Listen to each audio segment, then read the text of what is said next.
হাদি আর নেই, দেশ জুড়ে শোক ও ক্ষোভের ঢেউ। হাদি আর আমাদের মাঝে নেই। তার মৃত্যুর খবরে দেশ জুড়ে সৃষ্টি হয়েছে শোক, ক্ষোভ ও উত্তেজনা।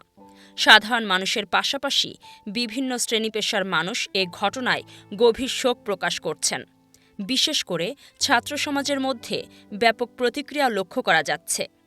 সামাজিক যোগাযোগ মাধ্যমে হাদির মৃত্যুর খবর ছড়িয়ে পড়ার পর থেকেই ফেসবুক, এক্স সহ বিভিন্ন প্ল্যাটফর্মে চলছে আলোচনা ও প্রতিবাদ।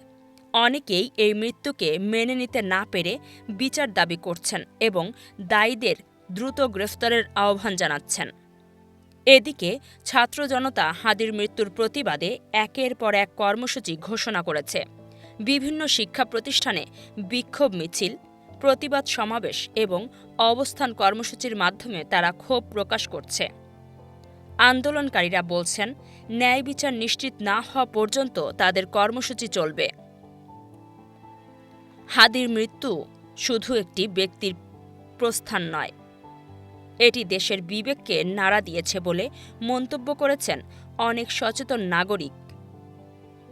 তারা আশা প্রকাশ করেছেন, এই ঘটনার সুষ্ঠু তদন্তের মাধ্যমে প্রকৃত দোষীদের দৃষ্টান্তমূলক শাস্তি নিশ্চিত করা হবে।